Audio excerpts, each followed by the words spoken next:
Assalamualaikum warahmatullahi wabarakatuh. Innal hamdalillah nahmaduhu wa nasta'inuhu wa nastaghfiruh wa na'udzu billahi min shururi anfusina wa sayyiati a'malina. May yahdihillah fahuwal muhtad wa may yudlil falan tajida lahu waliyyan mursyida. Asyhadu an la ilaha illallah wahdahu la syarika lah wa asyhadu anna Muhammadan 'abduhu wa rasuluh alladzi la nabiyya ba'dah. Wa qala Allah subhanahu wa ta'ala ya ayyuhalladzina amanu taqullaha haqqa tuqatih wa la tamutunna illa wa antum muslimun. Ya ayyuhalladzina amanu taqullaha wa qulu qawlan sadida yuslih lakum a'malakum wa yaghfir lakum dhunubakum wa may yuti'illaha wa rasulahu faqad faza fawzan 'azima. Ya ayyuhan nasu taqu rabbakumul ladzi khalaqakum min nafsin wahidah wa khalaqa minha zawjaha وبث منهما رجالا كثيرا ونساء واتقوا الله الذي تساءلون به والأرحام إن الله كان عليكم رقيبا. أما بعد إن أصدق الحديث كتاب الله وخير الهدي هدي محمد صلى الله عليه وسلم وشر الأمور محدثاتها وكل محدثة بدعة وكل بدعة ضلالة وكل ضلالة في النار. Hadirin hadirat azza-Allah wa iyyakum. Alhamdulillah Allah Subhanahu wa taala masih memberi kita kelapangan waktu, kelapangan hati untuk hadir di majelis taklim yang tawadhu. Tawadhu ini artinya yang sederhana, ya, yang sederhana. Semoga hasilnya tidak sederhana. Rasulullah SAW mengatakan, kullu bani Adam khata'un wa khair khata'in at-tawwabun. Semua anak Adam itu bersalah dan sebaik-baik orang yang bersalah adalah yang bertaubat. Ketika Rasulullah mengatakan semua bersalah, berarti memang tidak ada satupun anak Adam yang tidak salah. Artinya semua tanpa terkecuali punya salah. Bahkan para ulama menyebutkan, bahkan para nabi dan rasul pun pernah bersalah. Hanya mereka ketika bersalah langsung ada teguran dari Allah Subhanahu wa taala untuk meluruskannya. Beda dengan kita. Ketika kita salah, terkadang ada yang meluruskan, kita masih ragu. Betul nggak orang ini meluruskan saya? Betul nggak orang ini memang apa yang dikatakan itu benar apa tidak? Tetapi kalau Nabi dan Rasul kan langsung yang Allah Subhanahu wa taala yang menegurnya. Sehingga kesalahan itu tidak berbuah fatal terhadap risalah kenabian. Seperti Rasulullah Shallallahu Alaihi Wasallam di saat datangnya Abdullah bin Ummi Maktum kepada beliau, padahal waktu itu beliau sedang berdakwah ke pemuka-pemuka Quraisy. Jadi pejabat-pejabat Quraisy pada waktu itu sedang datang menghadap Rasulullah, sedang bertanya tuh bagaimana Islam. Ya orang pejabat, orang kaya gitulah kira-kira, terhormat. Kalau kita katakan eselon 1 lah gitu kira-kira. Atau para menteri gitu. Di saat itu datang Abdullah bin Ummi Maktum. Seorang buta. Dia bukan siapa-siapa. Bukan juga sahabat senior. Bukan juga sahabat yang dekat dengan Rasulullah. Yes, dia sahabat biasa. Yang datang kepada Nabi untuk bertanya masalah agama. Di saat itu karena Rasulullah juga seorang manusia, beliau merasa terganggu. Ya, sehingga wajahnya masam dan berpaling dari Abdullah bin Ummi Maktum. Lalu bagaimana? Langsung ditegur oleh Allah Subhanahu wa taala. Turunlah ayat surat Abasa. Abasa wa tawalla an ja'ahul a'ma. Dia abasa, wajahnya masam, wa tawalla, dan berpaling. Karena sebagai manusia, di saat serius menghadapi para pejabat yang itu waktunya ya sangat langka lah mereka. Mau mendengarkan dakwah itu sangat langka. Tiba-tiba ada orang yang biasa-biasa saja datang, tanpa berjanji dan seterusnya datang untuk bertanya. Sehingga beliau merasa terganggu. Tapi tetap ditegur oleh Allah Subhanahu wa taala. Karena beliau manusia, pasti terganggu dengan seperti itu. Tapi begitupun Allah Subhanahu wa taala menegur, tidak boleh seperti itu. Demikian turunlah ayat. Demikian juga ketika Rasulullah Shallallahu alaihi wasallam mengharamkan madu gara-gara istri-istri beliau mengatakan beliau habis makan minum madu itu bau. Beliau sangat tidak suka kalau dikatakan bau. Ya, seperti mama kan kalau suami katakan ih bau bu, kan udah nggak enak kan. Nah, demikian langsung mandi itu biasanya. Taib.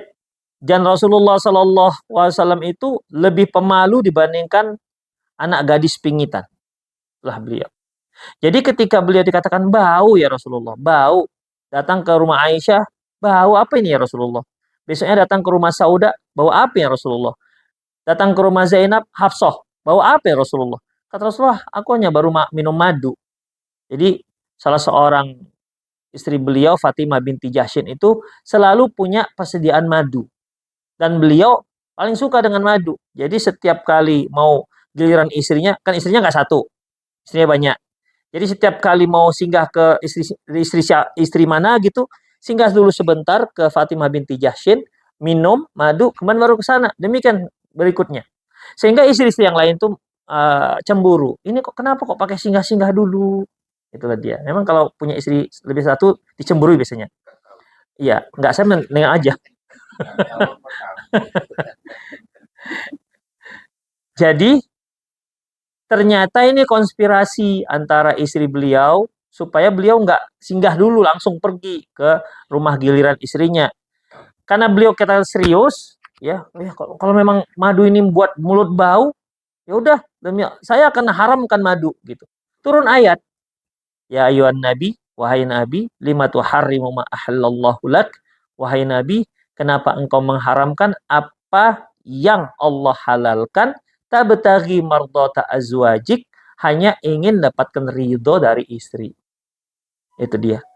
Ditegur oleh Allah Subhanahu wa taala.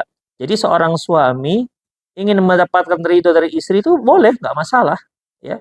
Tidak harus istri yang ingin dapat ridho suami, sebaliknya juga boleh, Pak. Ya, ya dengan belikan sate, mungkin buat dari ridho, mungkin mie Aceh, ya terserah. Yang penting gimana caranya supaya dapat ridho, selama dia bukan perkara yang dilarang. Jadi jangan pelit kali. Demikian ikhwah. Artinya di sini Rasulullah dapat teguran, tapi langsung ditegur oleh Allah Subhanahu wa taala. Para ulama menyebutkan hikmahnya menunjukkan bahwasanya Al-Qur'an itu dari Allah, bukan dari Rasulullah. Seandainya itu buatan Rasulullah, nggak akan mungkin ada surat-surat seperti ini. Karena itu menyebutkan aib sendiri. Itu dia. Jadi kullu bani Adam khata'un wa khairu khata'in at-tawwabun. Setiap anak Adam itu bersalah dan setiap orang yang bersalah, orang yang terbaik yang dari yang bersalah itu yang bertaubat. Ketika salah ini dikaitkan dengan taubat, pasti makna salah ini adalah dosa.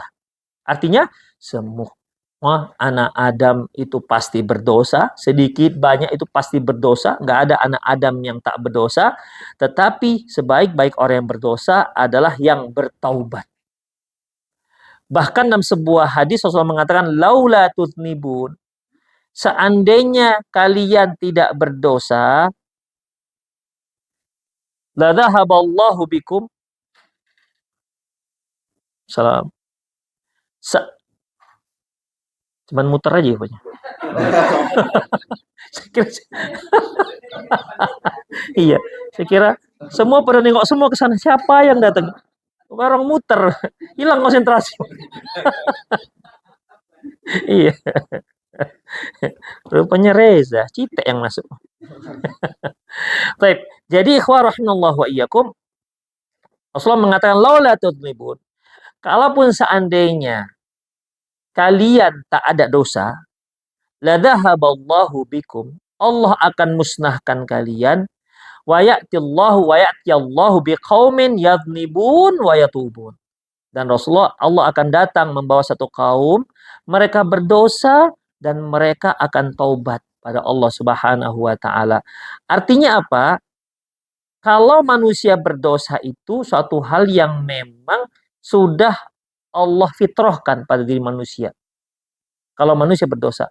Tapi yang terpenting, dia itu harus bertobat. Itu yang terpenting. Makanya tobat ini satu perkara yang sangat dibenci oleh syaitan. Jadi misalnya, seorang anak manusia sejak dia balik, mungkin dialah orang yang begundalnya, dialah orang yang tidak ada satu dosa pun yang tidak dia buat, semua dia lakukan. Kemudian Allah tetapkan ajalnya 65 tahun atau 75 tahun. Kemudian di usia 74 tahun, 11 bulan. 11 bulan, jadi tinggal sebulan lagi mati dia. Tobat dia di situ. Tobat dia di situ. Maka habis ini semua dosa-dosanya. Semua habis dosa-dosanya. Demikian. Jadi kan usaha setan itu kan memang sudah sekian lama. Tapi ketika dia tobat, habis semua dosa-dosanya. Tapi kan untuk nyetelnya kayak gini kan susah. Nantilah tobat kira-kira sebulan-sebulan lagi mau koid baru meninggal. Itu kan susah kan? Demikian. Nggak tahu kita. Repotnya, ya kalau sempat tobat. Kalau nggak sempat tobat itu. Memang kalau tahu kita ajalnya, ya kalau bisa 3-3 hari aja. 3-3 hari lagi mau meninggal.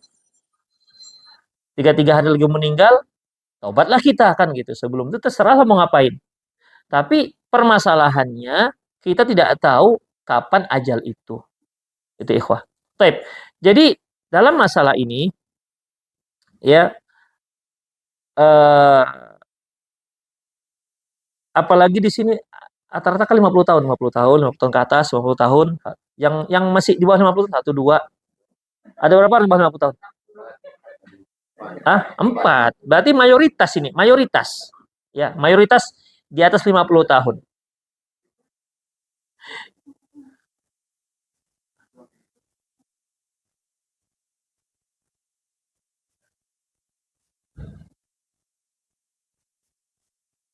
Tuh, ada tamu. Ada tamu. Paket katanya, paket. Oh iya. Oh, mie rebus.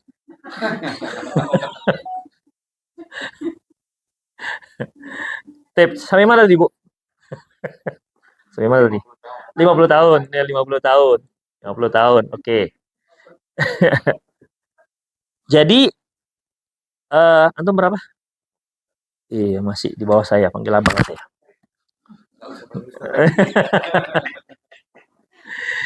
Baik, 50 tahun. Rasulullah Shallallahu alaihi wasallam mengatakan, a'maru ummati ma baina sittina wa sab'in wa qalla ma yajuzu dzalik. Usia umatku itu antara 60 ke 70 tahun. Dan sedikit sekali yang lewat dari 70 tahun. Bang Rizal udah berapa, Bang Rizal? 62. Ya, masuk dia. Bapak. 64. Masya Allah, udah masuk lingkarannya. Bu Yus?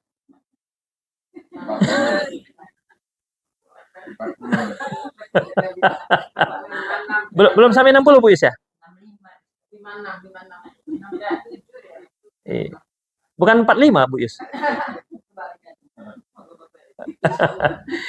Jadi artinya kalau sudah di atas 50, para ulama menyebutkan puncak usia manusia itu di 40. Itu yang puncaknya, puncak karir, puncak semuanya itu. Allah menyebutkan sesungguhnya kami menjadikan kalian do'fan, lemah. Summa ja'ala min ba'di do'fin quwwatan. Kemudian setelah lemah, Allah jadikan kalian itu kuat. Summa ja'ala min ba'di quwwatin do'faw wa syaiba. Kemudian setelah kuat, Allah akan mengubah kalian menjadi lemah dan beruban. Itu adalah fase terakhir dari perjalanan manusia. Setelah lemah dan beruban, fase berikutnya apa, Ibu? Mati. Nggak ada yang lain. Itu fase berikutnya, nggak ada yang lain. Udah beruban kan? Nggak akan mungkin hitam lagi kan? Kecuali kalau dicat.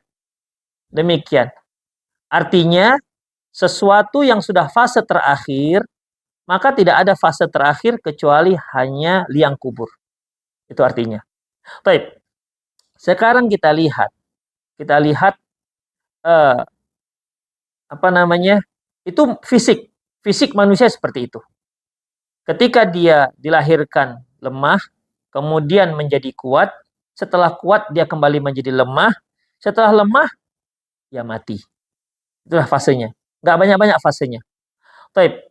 Sekarang kita lihat ikhwah rahimallahu wa iyyakum, apa yang harus kita lakukan setelah itu? Apa yang kita lakukan?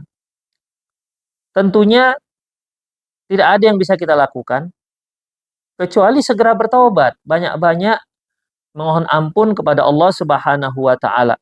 Dan taubat ini bukan hanya untuk orang tua, untuk kalian juga harus taubat. Jangan senyum-senyum berarti.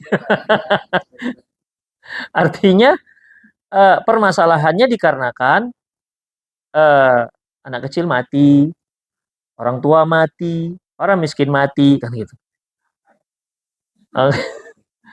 Orang kaya mati. Artinya, ketika kita cerita tentang kematian, itu memang nggak ada batasnya. Siapapun dia akan mati cepat lambat. Namun memang kemungkinan dekat dengan mati itu anak muda atau orang tua? Orang tua. Ya. Orang tua. Baik, berarti kita harus memahami apa yang kita harus lakukan ketika kita ingin taubat. Pertama, ya, antakuna taubatu min jami'idz dzunub. Pertama, hendaklah taubat itu dari semua dosa. Jadi kalau sudah fase-fase terakhir kehidupan kita itu jangan taubatnya satu-satu. Manusia pasti punya dosa. Di awal dikatakan itu, pasti punya dosa. Hanya memang ada yang ketahuan, ada yang nggak ketahuan, itu aja. Tapi secara prinsip, semua kita punya dosa. Makanya sebenarnya kalau kita hitung-hitung dengan dosa orang, pasti kita lebih banyak tahu tentang dosa kita ketimbang dosa orang. Kita lebih tahu diri kita, apa saja yang melanggar. Makanya orang yang paling mudah untuk bertaubat, orang yang punya ilmu. Kenapa? Karena dengan punya ilmu itu dia tahu apa kesalahan yang dia langgar. Tapi kalau orang tidak punya ilmu, dia melanggar, dia mengira tidak melanggar. Dia melakukan sebuah keburukan, dia kira itu sebuah kebaikan. Sehingga untuk taubat itu sulit. Itulah dia. Dia kira ini suatu yang diperintahkan, padahal yang dilarang. Kenapa? Tak punya ilmu. Sehingga dia sulit untuk bertaubat. Itu dia. Ya. Jadi ikhwah rahimallahu wa iyyakum, taubat dari semua dosa. Kemudian, antakuna taubatu fi waqtil qabuliha. Taubat itu memang harus pas waktu diterimanya taubat. Kapan waktu diterima taubat? Ya.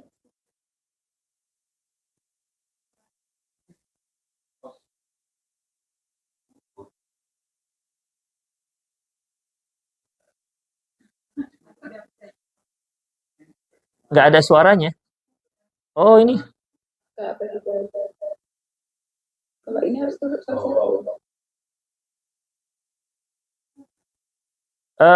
di unmute. Di sini unmute.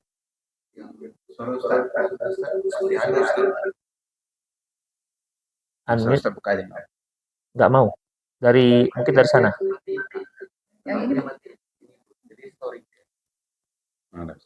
Nah. Ini bukan touchscreen. Belum, Pak. Oh, saya touchscreen. Kirain touchscreen tadi. Baik. Belum ya, belum touchscreen. Baik, kita lihat kemudian yang kedua, yaitu kapan sih seharusnya taubat itu kita lakukan? Yang pertama, qoblal ghargharah.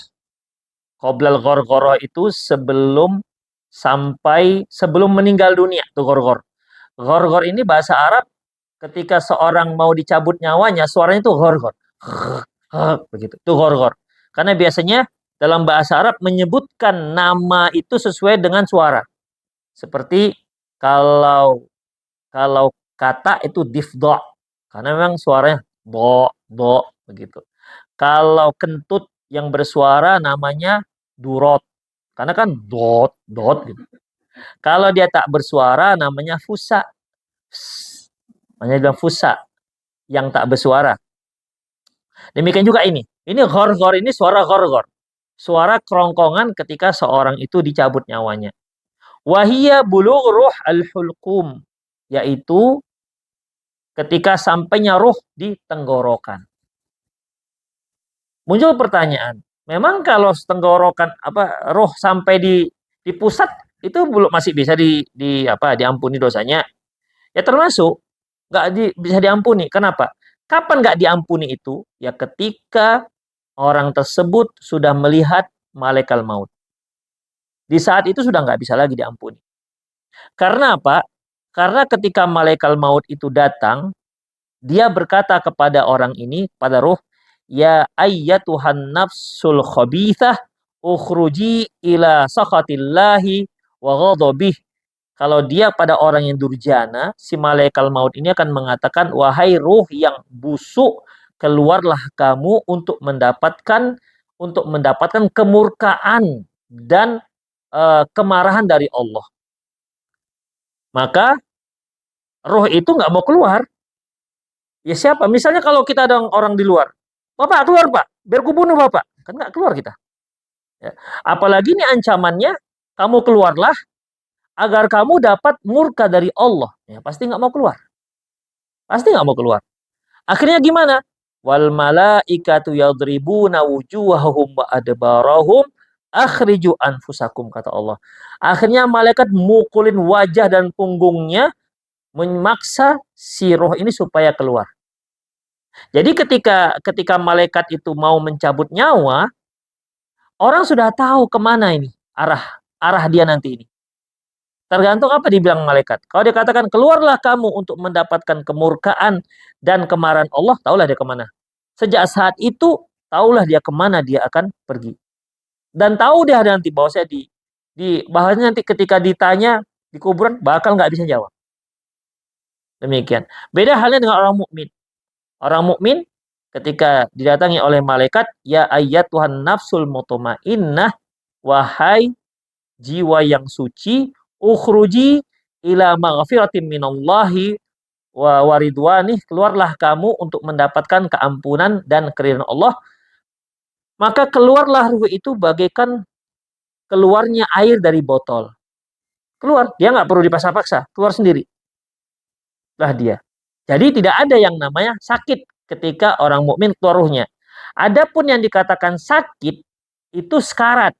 Beda antara sekarat dengan an-naza'. Naza' itu ketika keluarnya ruh. Bagi orang kafir dia dipaksa. Dalam sebuah hadis dipaksa dia bagaikan besi yang tajam, banyak durinya, dililit oleh goni dan dihentakkan sehingga berputusanlah otot-ototnya. Tapi kalau dia ruhnya orang mukmin, dia keluarnya bagaikan keluarnya air dari botol. Hanya sekarat. Sekarat itulah rasa sakit sebelum kematian. Ya, Rasulullah SAW ketika beliau mau meninggal dunia, di sebelah kanan beliau ada kendi tempat air. Beliau celupkan tangannya, kemudian beliau hapus wajahnya dengan air, celupkan lagi, hapuskan lagi. Beliau katakan, ala innalil mauti lasakarat, ketahuilah bahwasanya kematian itu ada sekaratnya. Jadi sakit yang dirasakan sebelum dicabut nyawa itu sekarat, dan itu dirasakan oleh semua orang. Untuk orang mukmin itu sebagai kafaroh untuk menghapuskan sebagian dosa-dosanya. Untuk orang kafir itu adab. Itu dia. Namun ketika nyawa dicabut, untuk orang mukmin nggak ada rasanya. Dia mudah keluarnya. Untuk orang kafir dia dipaksa. Untuk orang durjana dia dipaksa. Makanya ketika malaikat sudah datang, ya itu tidak ada lagi namanya taubat. Sudah habis taubat. Demikian. Orang mukmin tadi yang disuruh keluar, wahai diri yang tenang, keluarlah kamu untuk mendapatkan keampunan dan ridho Allah. Dia sudah tahu ke depannya mau gimana. Dia sudah tahu ke depannya bagaimana. Makanya ketika Rasulullah mengatakan, man ahabbahu liqa Allah, ahabballahu liqa'ahu, wa man kariha liqa Allah, karihallah liqa'ahu. Barang siapa yang suka bertemu dengan Allah, maka Allah pun suka bertemu dengan dia. Wa man kariha liqa Allah, barang siapa yang tak suka dengan bertemu dengan Allah, maka Allah pun tak suka bertemu dengan dia. Baik. Aisyah radhiyallahu anha lantas berkata, "Ya Rasulullah, ma minna illa yakrahul maut." Ya Rasulullah, tidak ada seorang pun di antara kami kecuali dia pasti membenci kematian. Tadi kan Rasulullah hanya menyebutkan barang siapa yang tak suka bertemu dengan Allah, Allah nggak suka bertemu dengan dia. Dan barang siapa yang suka bertemu dengan Allah, pasti Allah suka bertemu dengan dia. Tapi kenapa kok Aisyah malah cerita tentang kematian? Mana kira-kira hubungannya? Rasulullah menyatakan tadi, kemudian komentar Aisyah, ya Rasul, siapa di antara kita yang suka dengan kematian? Kira-kira apa hubungannya? Pak, Bu?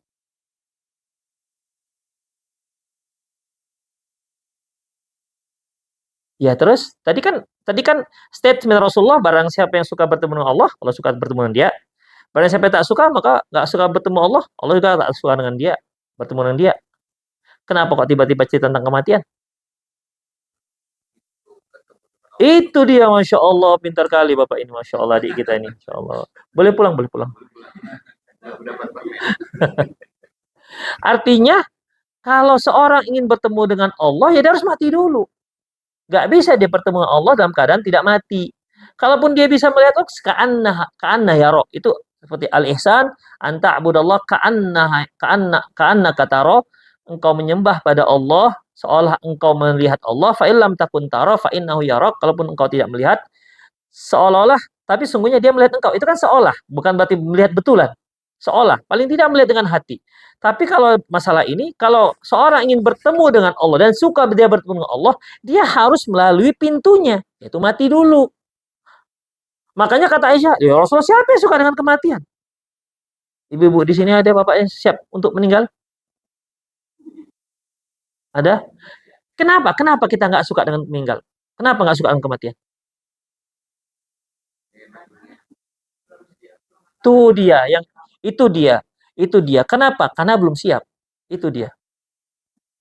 Baik, kalau seandainya bapak dan ibu datang malaikat, kasih bocoran, bapak, ibu, kalau ibu meninggal, ibu dipastikan masuk surga. Mau mati sekarang atau besok?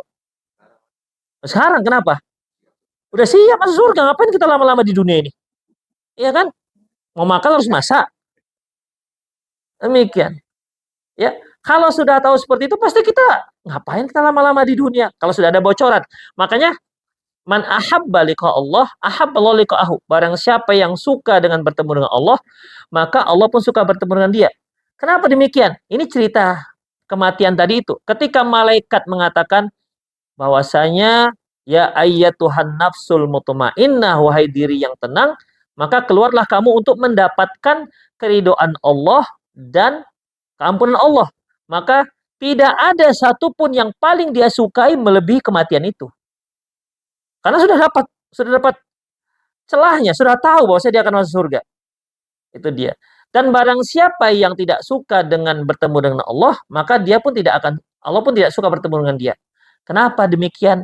Ini untuk orang-orang yang durjana, pelaku dosa dengan orang kafir. Karena malaikat sudah katakan, keluarlah kamu untuk mendapatkan kemurkaan Allah. Maka tidak ada perkara yang paling tidak dia suka selain kematian. Karena tahu dia, setelah mati, digasak oleh malaikat. Itulah dia.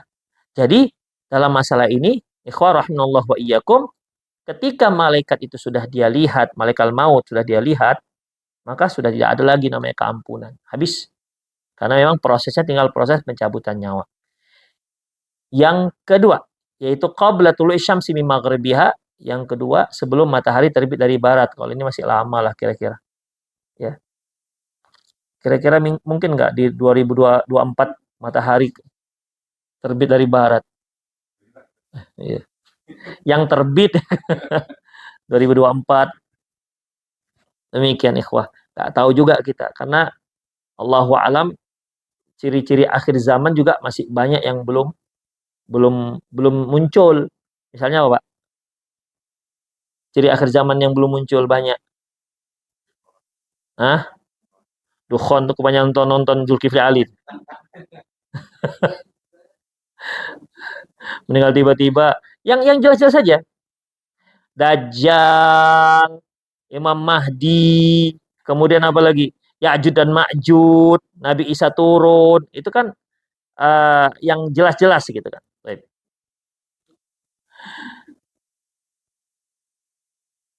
Allah Subhanahu wa Rasulullah SAW berfirman, "Innallaha ta'ala yaqbalu taubatal 'abdi ma lam yughargir.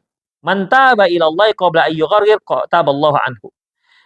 Barang siapa sesungguhnya Allah Subhanahu wa taala menerima taubat seorang hamba selama dia belum dicabut nyawanya.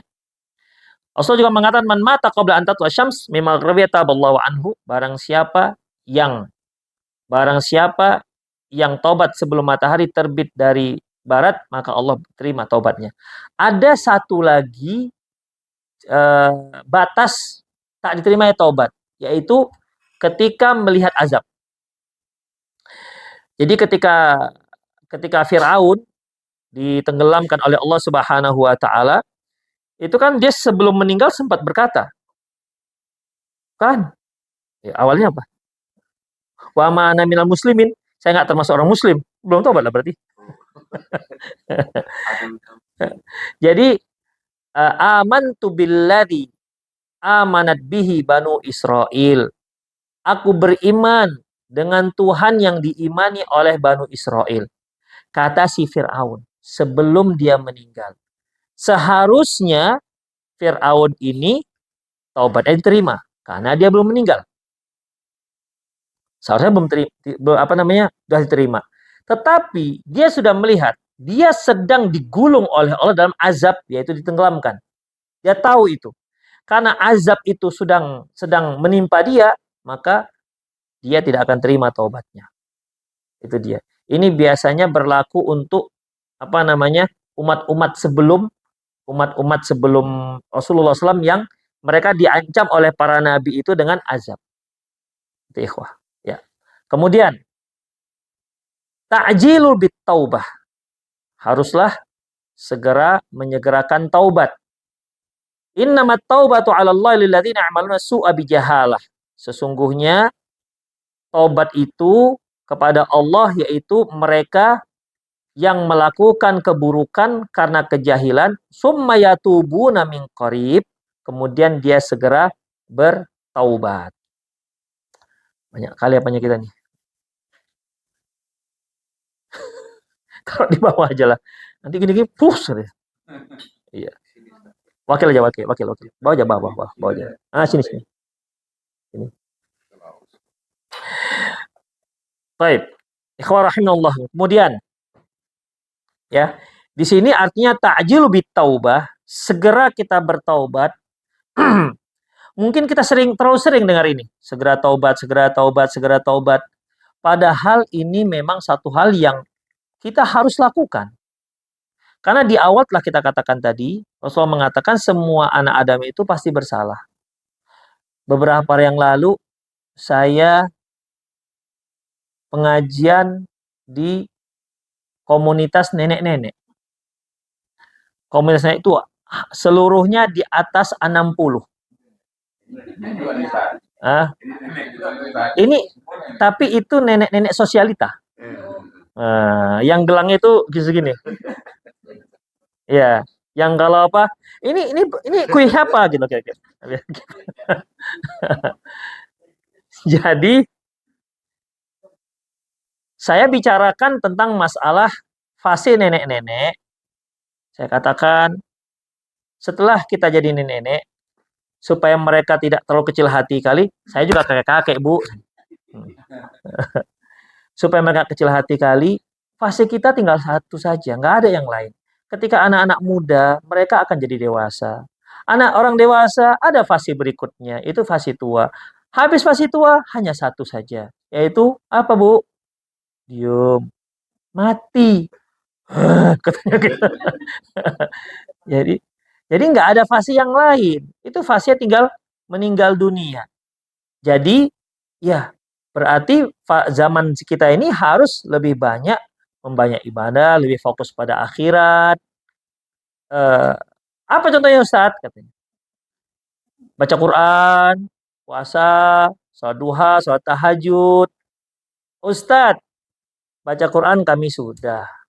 Sholat sudah. Apalagi puasa juga kami sudah. Jadi nggak ada yang lain tinggal nyanyi lah Ustaz. Tinggal nyanyi. Itulah freshnya kami. Ya semua sudah. Ya tentu sekarang tinggal apa lagi gimana supaya senang. Jadi gimana? Ya nyanyi katanya. Nyanyi. Ya kan Bu? Iya kata satu orang tapi yang berani bilang gitu. Iya. Ya tinggal nyanyi. Jadi saya katakan oke lah. Kita kan di fase yang terakhir. Malaikat maut itu datangnya nggak bilang-bilang. Ibu lebih mau mana, Nek? Mau mati datang malaikat ketika baca Quran, ketika sholat, ketika puasa, atau ketika nyanyi? Kalau seandainya ibu baca Quran 2 jam, sholat 2 jam, puasa, kemudian nyanyinya 2 jam atau 4 jam, hampir sama waktu ibu nyanyi dengan ibadah. Kemungkinan besar 50-50 malaikat itu datang kemungkinan ketika nyanyi atau ketika ibadah. Demikian. Semakin ibu mengecilkan nyanyi-nyanyi, berarti semakin kecil juga pas fase nyanyinya. Tapi mungkin nggak ketika nyanyi datang malaikat, ibu mau senang yang mana? Ketika baca Quran mati atau ketika nyanyi mati? Ya ketika baca Quran lah Ustadz. Ustadz jangan nakut-nakuti kami. Ini bukan nakut-nakuti. Ini perhitungan seorang nenek yang berakal. Artinya fasenya nenek-nenek itu udah fase yang lemah. Jadi jangan tenaganya itu dihabiskan untuk nyanyi-nyanyi. Iyalah Ustadz, tapi ya tetap nyanyi ya Ustadz. Katanya udahlah gitu.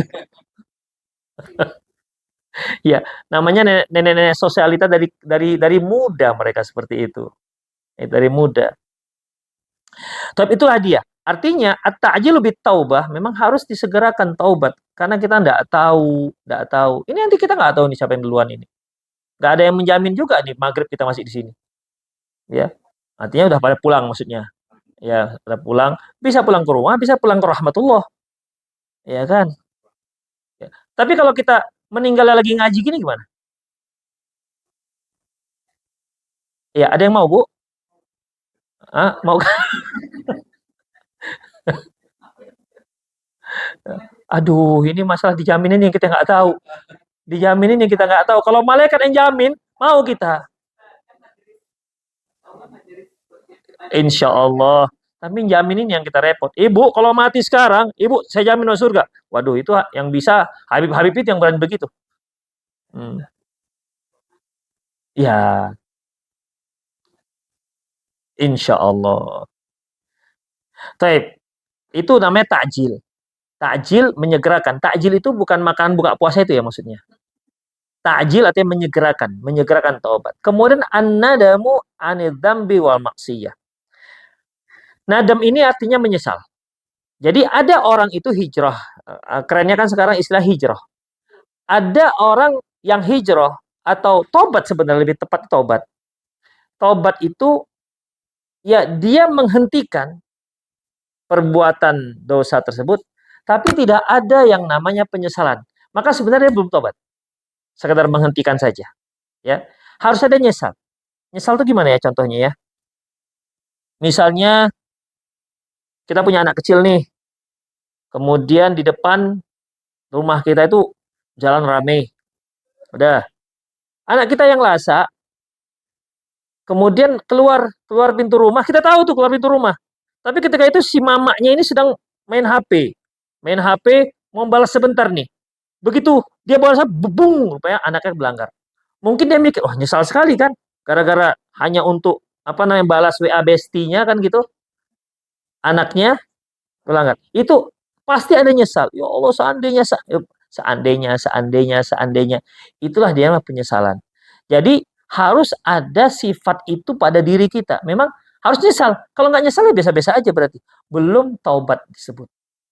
Karena kalau nggak menyesal, maka itu akan terulang. Kemungkinan besar akan terulang kalau nggak ada nyesal. Coba tadi itu. Anaknya masih ada tuh 3 lagi. Yang kecil-kecil pula kan. Yang 1 setahun, yang 1 2 tahun, yang 1 3 tahun. Mungkin kecil-kecil. Jadi kemungkinan anak yang berikutnya nggak akan dia lalaikan lagi. Kenapa? Sudah yang namanya menyesal. Itulah. Itu yang dikatakan an-nadamu. Hada wajibun al muslim yandamu ala maksiyati. Inilah yang wajib atas seorang muslim, dia harus menyesal terhadap maksiatnya. Rasulullah mengatakan an-nadamu at-taubah. Yang dikatakan menyesal itu, itulah yang disebut dengan taubat. Kemudian al-azmu ala adamil audati ilal maksiyah. Yang berikutnya yaitu dia harus punya tekad untuk tidak balik, tidak mengulangi. Harus ada tekad untuk tidak kembali pada maksiat yang pernah dia lakukan. Nah, ya maksiat itu bisa diketahui orang, bisa tak diketahui orang. Hanya ketika kita tahu kita itu maksiat, ada keinginan tobat, ada ingin tobat. Tapi keinginan itu bukan tobat. Kalau keinginan itu bukan taubat, ya. Tapi memang dia harus ada tekad untuk meninggalkan apa yang dia rasa itu sebuah dosa. Dia harus ada tekad. Kalau nggak tekad, maka belum jadi. Kalau belum tekad, maka belum dikatakan dia sebuah taubat. Kemudian selanjutnya, antakuna taubatu bil qalbi wal lisani wal jawarih. Taubat itu dengan hati, lisan, dan jawarih. Lisan, taubat dengan lisan, artinya bil qalbi, artinya memang dia sudah bertekad dalam hatinya untuk hijrah. Kemudian dengan lisan, artinya dia memang ucapkan itu. Dia ucapkan bahwa dia mau taubat, kemudian jawarih akan kelihatan dengan tingkah lakunya. Itu dia. Ya, misalnya seorang wanita misalnya, dia ingin taubat dari apa misalnya? Dia tidak lagi buka auratnya. Tentu akan ada nampak reaksi dia. Azam dia, tekad dia dalam hati, kemudian terlihat bahwasanya dia memang tidak lagi buka aurat. Tapi kalau saya mau taubat tapi tetap buka aurat. Demikian, berarti itu belum dikatakan taubat. Artinya dia harus kelihatan dalam perbuatannya sehari-hari. Makanya orang yang taubat itu dia akan terlihat lebih wara', lebih tenang. Itu dia. Orang yang hijrah dia akan lebih halim disebut, lebih halim, lebih apa namanya ya, lebih tenang. Tidak ada lagi yang teriak-teriak. Jadi ibu-ibu yang sudah taubat itu menghadapi anak-anaknya nggak ada lagi teriak-teriak, nggak ada lagi wah wah harus nggak ada lagi begitu, nggak ada lagi nggak ada lagi begitu, ya. Kenapa? Karena seorang yang sudah bertaubat itu harusnya sudah lebih tenang, lebih bisa mengendalikan dirinya. Makanya ikhwah rahimallahu wa iyyakum, para ulama menyebutkan tentang yang namanya marah, man ghadiba falyaskut. Barang siapa yang marah, hendaklah dia diam. Itu di antara cara mengendalikan marah. Orang yang bertaubat dari perbuatan-perbuatan yang nggak baik, termasuk marah yang tak terkendali, maka ketika dia marah, falyaskut, jangan dia bicara. Maka ibu-ibu ketika kesal dengan anak, ketika kesal dengan suami, marah, memuncak, diam. Itu. Jangan merepet. Sebab kalau merepet itu pasti tidak jelas itu ngomongnya. Iya, tidak jelas ngomongnya. Nah, itu kan angguk-angguk dia. Karena apa, ikhwah? Karena ketika seorang ibu itu bicara dan dia dalam keadaan marah, ya, coba tanya kesimpulan anaknya. Apa tadi yang Mbak Mama? Merepet. Pasti itu aja. Intinya nggak ada poin 1, 2, 3. Pasti nggak ada disebutkan. Demikian. Sebagaimana para suami ketika direpeti istrinya. Pasti, nah apa tuh istrimu? Merepet. Itu aja. Padahal kan ada isinya itu. Isi repetan itu kan ada kan, Bu? Ada isinya sebenarnya. Poin 1, poin 2, poin 3 ada sebenarnya. Kan bukan ngigau ibu-ibu ketika merepet kan? Bukan. Pasti ada isinya 1, 2, 3. Tapi isinya itu nggak didapati orang yang sedang direpeti. Makanya emang nggak usah ibu-ibu diam aja ketika marah. Itu dia. Makanya lebih banyak diam ketika marah para suami atau para ibu-ibu? Ibu-ibu lebih banyak diam ketika marah. Masa sih?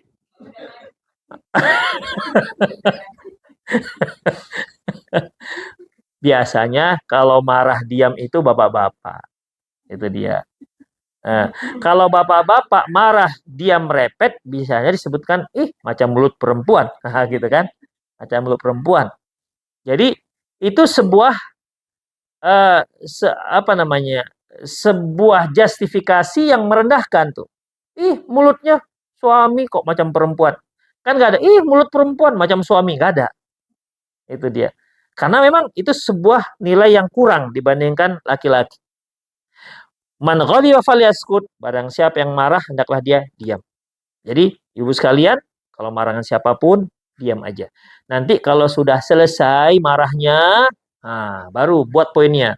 1, 2, 3. Dalam waktu yang tepat, Bang, ini sedikit ada kasih kritikan. Innalhamdulillah nahmaduhu wa nasta'inuhu wa nastaghfiruh. Ya kasihlah dikit apanya supaya tenang kan. Nomor 1, Bang, kemarin itu cewek siapa itu?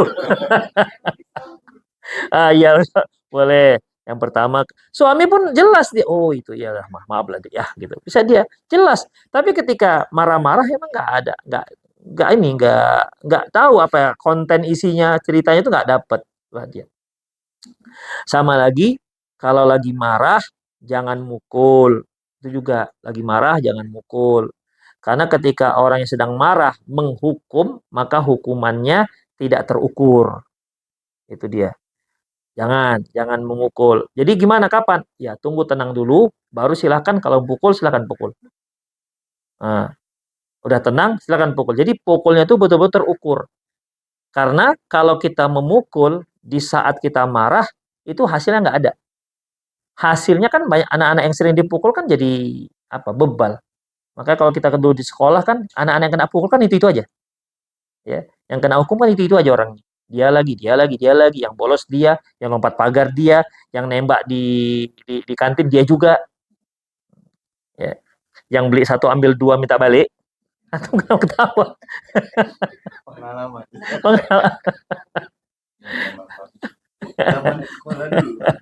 Iya. Beli 1 ambil 2 minta balik. Baik, itu dia. Kemudian selanjutnya yaitu raddul madzalim ilal ahliha. Nah, ini yang paling sulit. Ini tobat yang paling sulit. Kalau kita dengan Allah, kita banyak istighfar, kita tobat nasuhah, selesai ceritanya. Yang repotnya itu kalau kesalahan kita dengan orang. Ini yang paling repot. Kita harus minta maaf masalahnya. Dan belum tentu semua orang memaafkan kita. Suami salah dengan istri. Nggak bisa dia, Allah, saya telah menzalimi istri saya, udah pijak-pijak batang lehernya Allah. Begitu. Sudah remuk kakinya ya Allah, saya mohon maaf. Selesai. Nggak bisa selesai. Dia harus dengan istrinya. Dibawa ke IGD dulu lah. Dia masuk IGD dulu, disembuhkan dulu. Baru dia minta maaf. Itu pun kalau istrinya memaafkan. Kalau enggak. Demikian. Ibu-ibu yang nelap-nelap uang belanja sisa itu kan. Nah, itu minta izin. Makanya segera minta izin. Segera minta izin, jangan diam-diam. Bilang kan, Bang ini kalau lebih untuk kita kan siap. Udah gitu. Siap apa nih bilang? Ini siap apa maksudnya? Siap izin atau gimana gitu. Nah, jadi demikian ikhwah rahimallahu wa iyyakum. Artinya kalau urusan kan manusia, termasuk orang-orang yang dekat kita, itu nggak mudah. Makanya kan Allah katakan yauma yafirul mar'u min akhi. Pada hari seseorang itu lari dari saudaranya, wa ummihi wa abih, lari dari ibunya dan dari ayahnya, wa sahibatihi wa banih, lari dari pasangannya dan dari anaknya. Likulli imri'in minhum yauma idzin sya'nu yughnih, masing-masing orang akan sibuk ngurusi dirinya masing-masing. Kenapa orang lari dari istrinya? Dia orang yang paling dekat dia semasa di dunia. Kenapa kok malah lari? Dia mikir dia pernah menzalimi istrinya. Istri kenapa lari dari suaminya? Dia tahu dia pernah menzalimi suaminya. Kalau dia jumpa, dia akan dituntut oleh suaminya.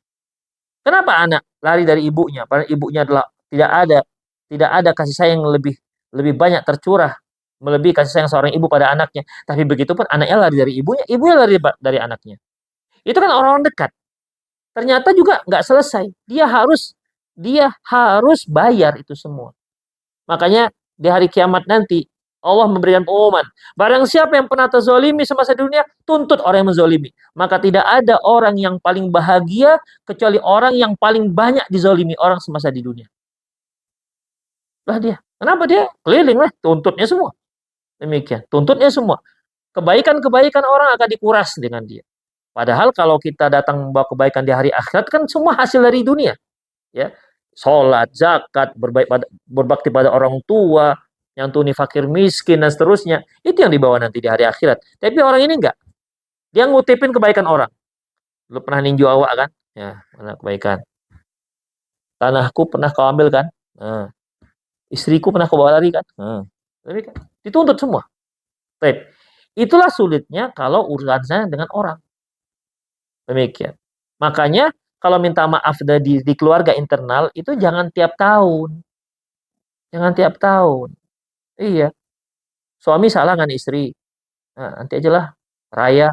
Aku nunggu raya.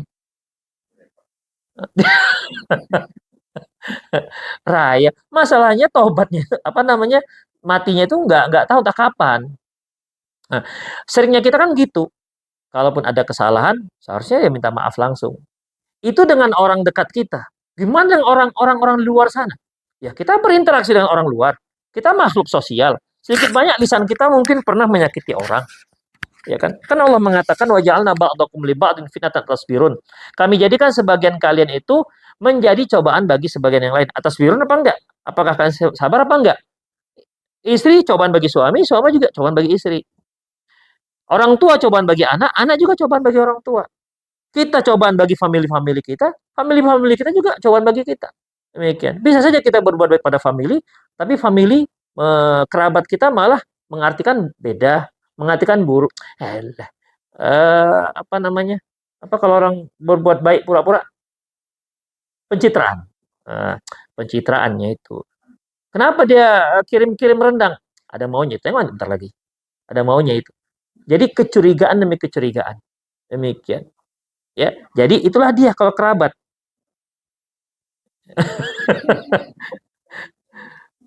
Dan jangan kirim rendang, mentahnya aja gitu.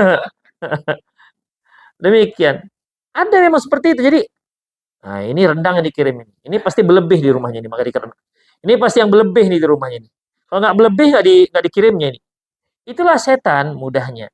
Itu urusan kita dengan orang pokoknya itu sulit. Sulit. Harus datang minta maaf. Belum lagi kita gibahin kan. Nah sekarang kan musim gibah ini. Musim gibah. Siapa yang digibahin sekarang yang banyak? Hah? Ah.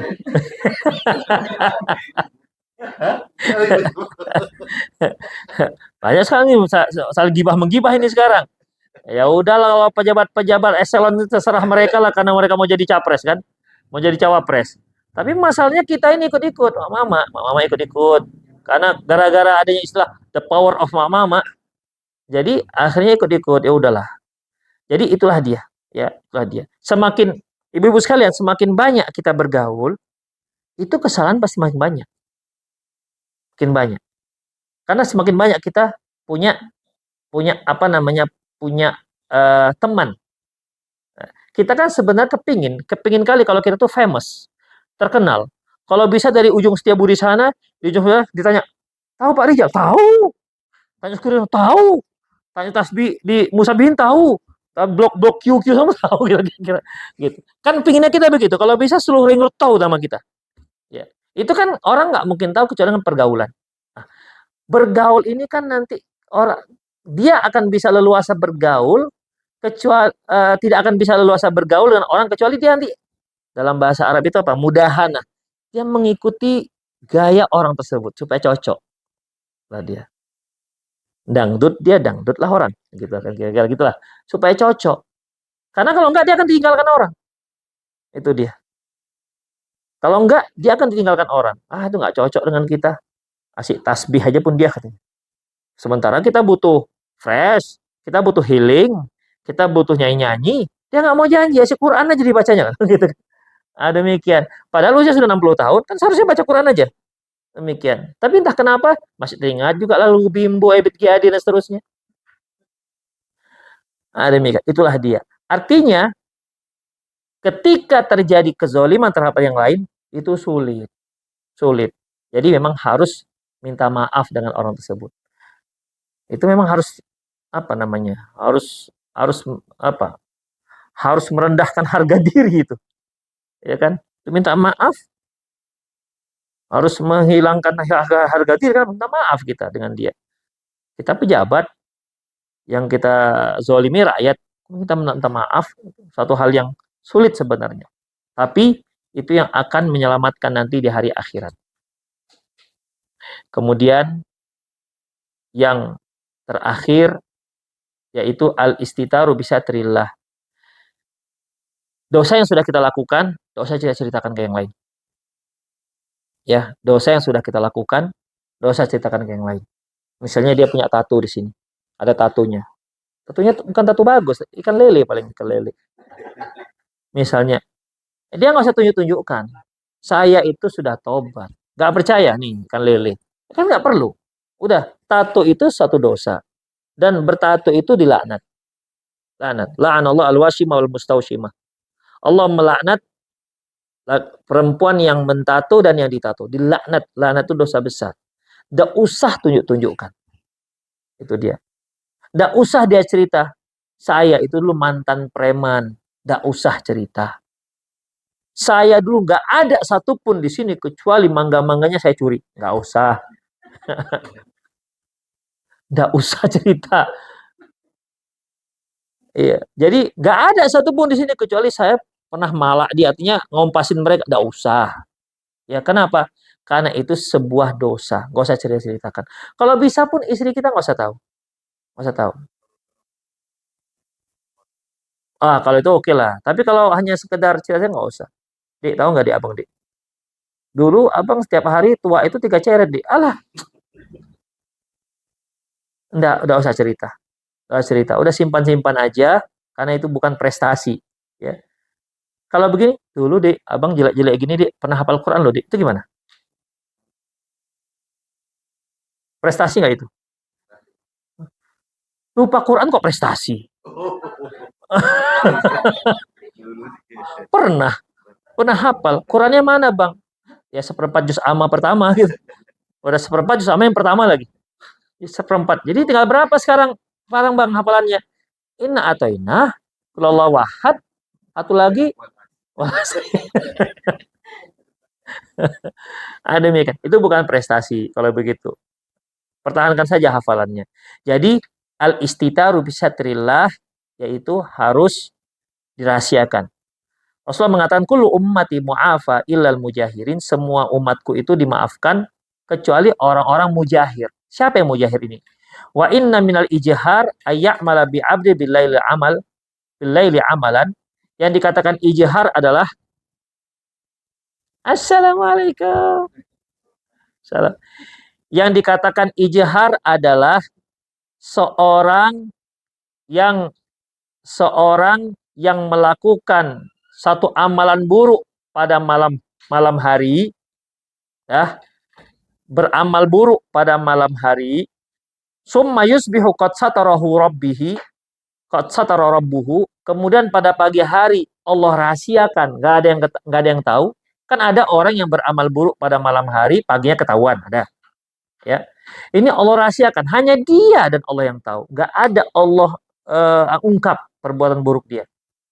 Fayaqulu ya fulan qad amiltul bari ya kata-kata. Tapi dia sendiri yang ngomong, "Oh, tadi malam kami berhasil 3 ekor ayam kami sikat." Padahal kalaupun dia tidak sebutkan nggak ada yang tahu. Tapi dia menyebutkan. Dia menyebutkan faqad bata yasturu rabbuh, pada malam hari Allah rahasiakan kesalahan dia, wa yusbihu yakshifu satrallahi anhu. Tapi dia pada siang hari sengaja membuka aib itu. Ini termasuk mujahir. Orang yang berbuat buruk tapi dia diam, tidak menyebutkan dengan siapa-siapa, dibandingkan orang yang berbuat buruk dia menceritakan ke orang lain, maka yang kedua itu lebih besar dosanya. Demikian ikhwah. Berhubung Ajis sudah datang, setelah kajian kita, aku qouli hadza, astagfirullah li wa lakum, muslimin innal ghafurun. Sampai grogi dia. Insya Allah pahlawan sepak bola.